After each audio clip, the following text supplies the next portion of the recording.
You are saved. Film ini bercerita tentang keluarga misionaris yang pergi ke sebuah desa di pedalaman Ekuador untuk menyebarkan ajaran Kristen. Semuanya berjalan tampak baik di awal, hingga sampai pada suatu hari putra mereka memasuki sebuah gua terlarang. Meskipun raga putra mereka berhasil keluar dari gua itu, akan tetapi dia juga membawa serta roh penunggu gua yang bernama Supai.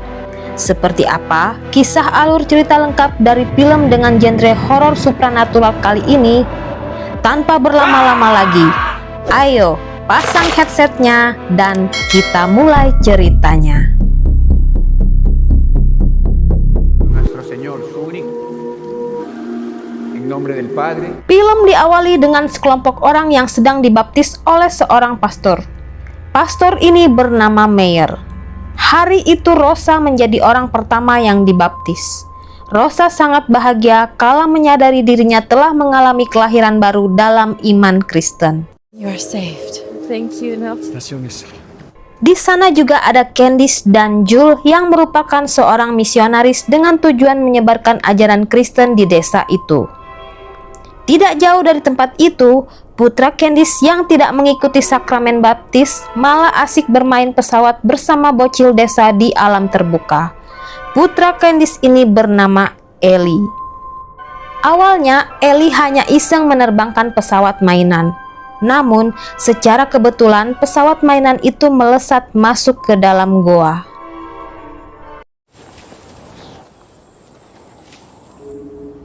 No podemos buscarlo. ¿Por qué? Saat Ellie ingin masuk ke goa dan mengambil pesawatnya, tiba-tiba bocil desa melarang Ellie. Dirasa tidak ada alasan yang jelas kenapa dilarang masuk, Ellie malah tambah penasaran. Dengan tidak mengindahkan peringatan kedua bocil itu, Ellie dengan santai masuk ke dalam goa terlarang itu.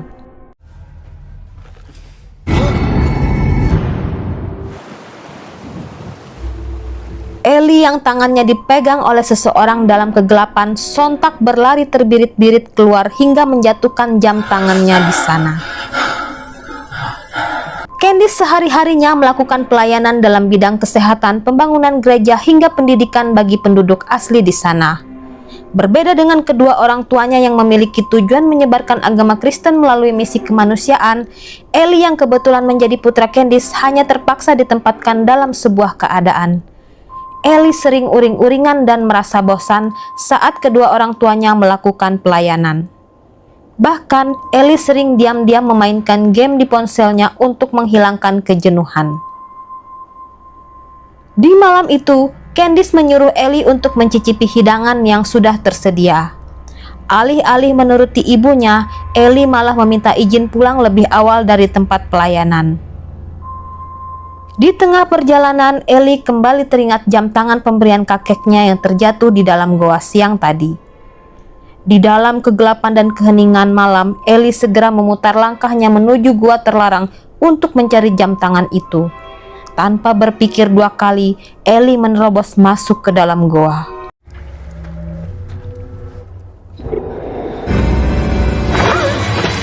Di dalam kamar, Candice menggoda suaminya untuk bercocok tanam.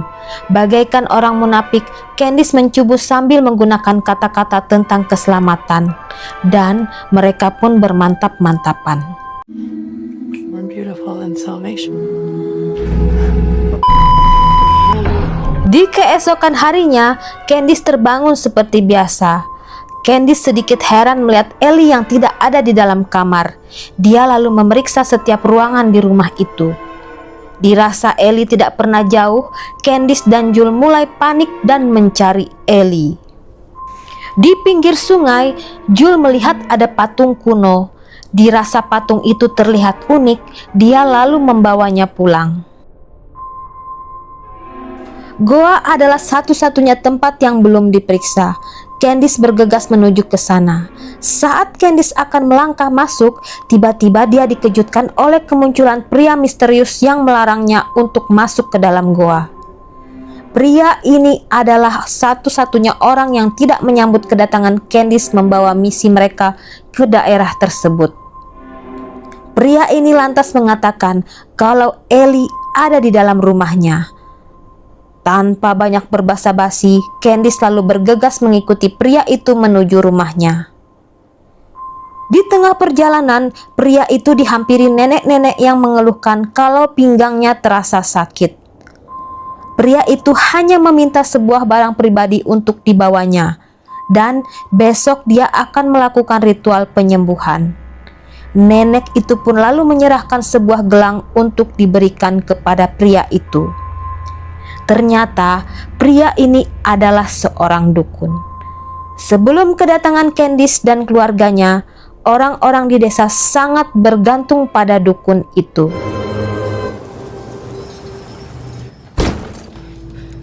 Sesampainya di rumah dukun, Candice merasa sangat gugup saat melihat banyak patung kuno di sana.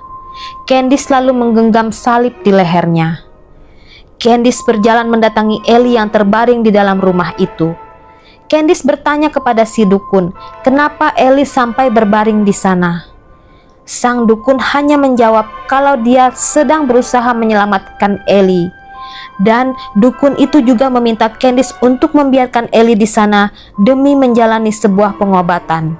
Dirasa semua ini sudah tidak sesuai dengan iman dan ajaran yang diyakininya. Dengan tidak menghiraukan sang dukun, Candice bergegas membopong Ellie keluar dari rumah dukun itu. Di tengah perjalanan, Candice dan Ellie dihampiri oleh seorang nenek yang bernama Inti. Nenek Inti menawarkan tongkat agar Ellie bisa menopang tubuhnya yang masih sempoyongan. Namun, saat nenek Inti menatap mata Ellie, tiba-tiba yang terjadi... Jux, estás bien. Dice, por favor. Entah apa yang dilihat nenek Inti hingga dia menjadi sangat ketakutan. Di minggu pagi itu, dengan semangat warga bergegas ke gereja untuk beribadah. Candice dan Ellie datang terlambat di tengah peribadatan. Candice yang tadinya menjadi teladan di hari itu justru memberikan contoh buruk bagi para pengikutnya yang datang terlambat untuk beribadah. Singkat waktu, sedikit demi sedikit keanehan pun mulai terjadi. Dimulai dari Candice yang mulai melihat hal-hal yang sebenarnya tidak ada, disusul dengan tewasnya nenek Inti. Semua masih menjadi tanda tanya besar bagi Candice. Malam itu Candice kembali terbangun karena suara pintu yang terbuka. Sontak Candice meloncat dari tempat tidur untuk memeriksa kamar Ellie. Sayangnya ranjang Ellie tampak kosong. Dengan bergegas Candice mencari sambil berteriak-teriak memanggil nama Ellie di luar rumah. Saat Candice menyenter semak-semak, tiba-tiba yang terjadi...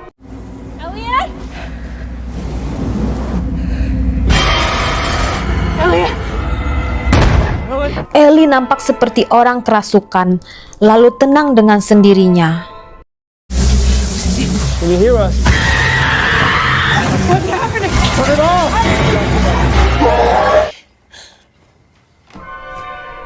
Di keesokan harinya, Candice mendapati ada patung kuno seperti yang terdapat di rumah dukun tergeletak di depan beranda rumahnya. Dengan penuh amarah memuncak, Candice berjalan menuju rumah dukun. Sesampainya di sana, kondisi sangat sepi. Dengan curiga, Candice mengintip melalui celah rumah dukun.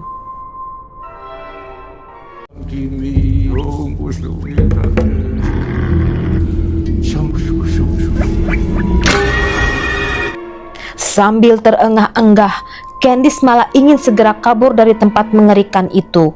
Namun, saat dia berbalik, Candice dipergoki oleh putra dukun.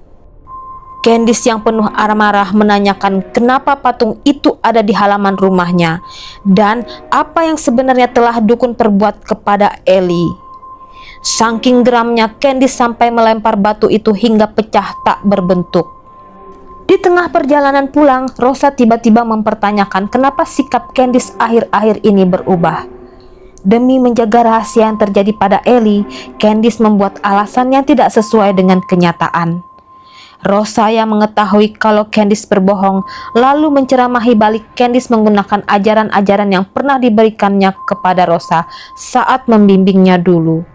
Bagaikan misionaris yang munafik, Candice hanya dapat berlalu dari semua kesangsian Rosa tentang iman dan perbuatan yang ditunjukkan Candice saat ini. Candice pulang ke rumah dan mengabarkan kepada Jul kalau ini semua perbuatan dukun yang telah meletakkan patung di beranda rumahnya. Jul lalu mengelak dengan mengatakan kalau patung itu dia yang membawanya dari pinggir sungai, dan apa yang terjadi pada Ellie murni karena dia sedang sakit.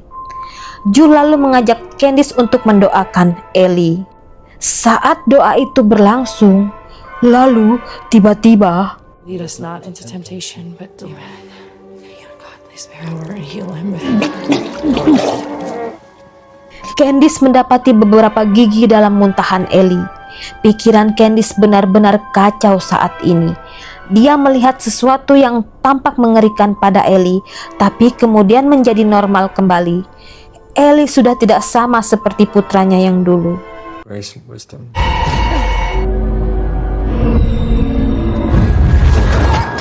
I'm sorry. Tidak tahan dengan semua keanehan itu, Candice lantas menemui Pastor Meyer untuk meminta bantuannya mengusir roh jahat yang berdiam di tubuh Ellie. Pastor Meyer yang dulunya tenaga medis terlebih dahulu memeriksa keadaan fisik Ellie.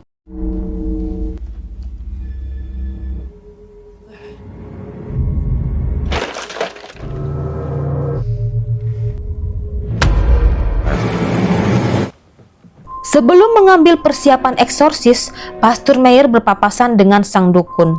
Mereka sempat berbincang sedikit, di mana dukun itu meminta agar pastor menghentikan niatnya. Karena menurut dukun itu, Tuhanmu tidak berkuasa di tanah ini. Pastor Meyer hanya berlalu tanpa menghiraukan ucapan dukun itu. Sebenarnya, Jules sangat menentang eksorsis ini. Akan tetapi, tekad Candice sudah bulat. Tibalah saatnya pastor untuk melakukan pengusiran roh jahat dari tubuh Ellie.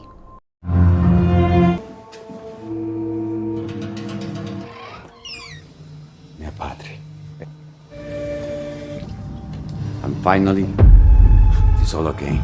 Countenance to you. Boy, All the attacks. Tidak seperti orang kesurupan yang berteriak dan menggelepar-gelepar di ranjang, Ellie sangat tenang terduduk membandangi pastor yang berdoa sambil memercik air suci.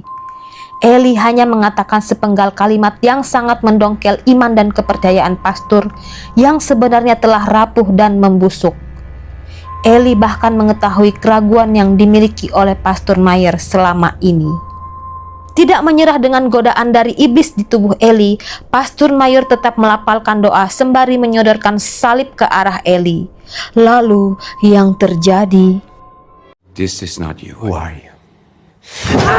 Creator of heaven and earth. All the attacks from the devil. We also by fire. Eyes. That is all blood. And with robes, trust to die. Humbling forward to your holy name. Drive devil, wherever you are. Ellie pingsan dan tersadar dalam keadaan normal. Candice berterima kasih karena Pastor Meyer berhasil mengusir roh jahat dari tubuh Ellie. Saat mereka tengah berbincang tentang keadaan Ellie, tiba-tiba si dukun dan putranya datang menemui Candice dan Pastor. Sang dukun ingin memberikan akar tumbuhan untuk melindungi Ellie, tapi Candice menolaknya. Pastor Meyer juga mengatakan itu tidak diperlukan karena Ellie sudah baikan. Dengan sedikit memaksa, dukun itu memohon agar Candice menerima akar itu demi kekuatan tubuh Ellie, karena jiwa Ellie sudah tertahan di dalam goa. Mendengar hal itu, Candice menjadi penasaran, makhluk apa yang menahan jiwa Ellie? Si dukun berkata, supailah yang telah menahan jiwa Ellie dan supai tidak bisa dihentikan. Para el niño Madre, ñu kan chato kukunapa. absorberá su dolor. Esa su país no puede ser detenido. Seusai melakukan eksorsis, Pastor Meyer kembali ke rumahnya. Namun, baru ia selesai menenggak minumannya, tiba-tiba yang terjadi.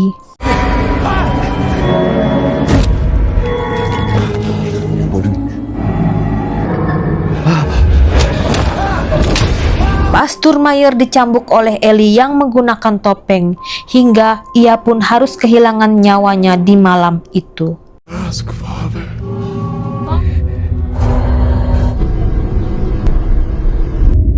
Di keesokan harinya, jemaat berkumpul di depan gereja untuk melakukan penghormatan terakhir kepada Pastor Mayer. Bukannya memimpin jemaat untuk berdoa, Candice malah diganggu oleh Ellie yang tiba-tiba berlari masuk ke dalam gereja. Tanpa memperdulikan jemaat, Candice fokus mengejar Ellie.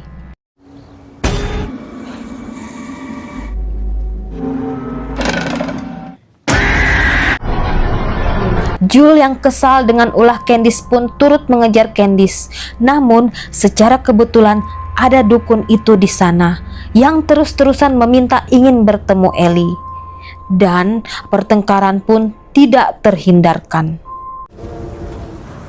He has his socks. Por favor. No, we have to let it go. You're giving him this. Has no right to that word. Fuck you.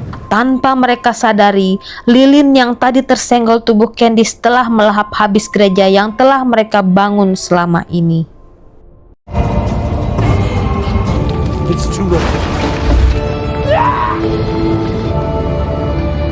Jul yang baru pulang di malam itu tiba-tiba dikejutkan oleh ulah Ellie yang seperti orang kerasukan.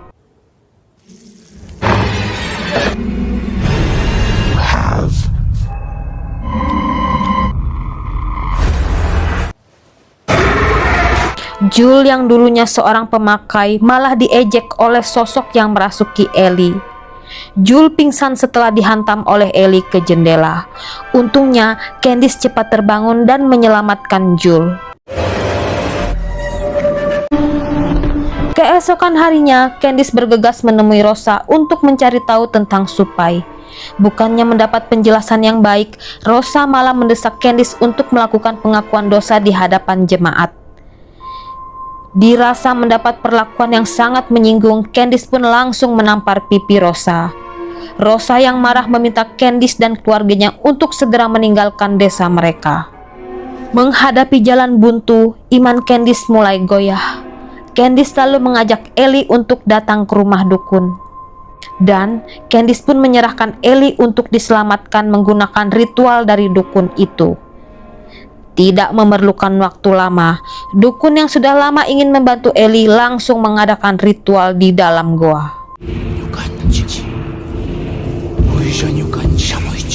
A Supai no se le puede vencer, solo se puede negociar. You lied to me. Putra dukun berkata kalau Supai tidak bisa dikalahkan dan fungsi ritual ini hanya untuk berunding. Tarik-menarik jiwa terjadi di dimensi lain. Sejenak Supai meninggalkan tubuh Ellie, lalu kemudian berpindah ke dukun.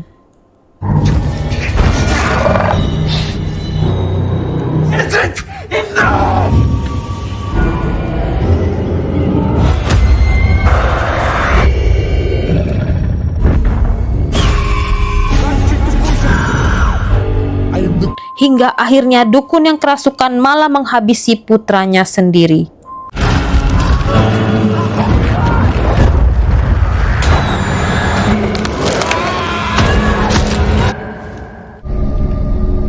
Tidak puas dengan semua kebrutalan yang terjadi, sang dukun yang kerasukan malah mendiskon umurnya sendiri di hadapan Candice. Menyadari ritual telah gagal, Candice meminta untuk dihabisi saja. Candice juga meminta kepada Supai untuk segera meninggalkan tubuh Ellie. Saat Ellie sudah bersiap menghabisi Candice, tiba-tiba saja Candice memiliki ide untuk mencari tubuh pengganti agar Supai bisa keluar dari tubuh Ellie. Candice kemudian secara tidak bermoral menuntun Thomas yang merupakan putra dari Rosa untuk masuk ke dalam goa terlarang.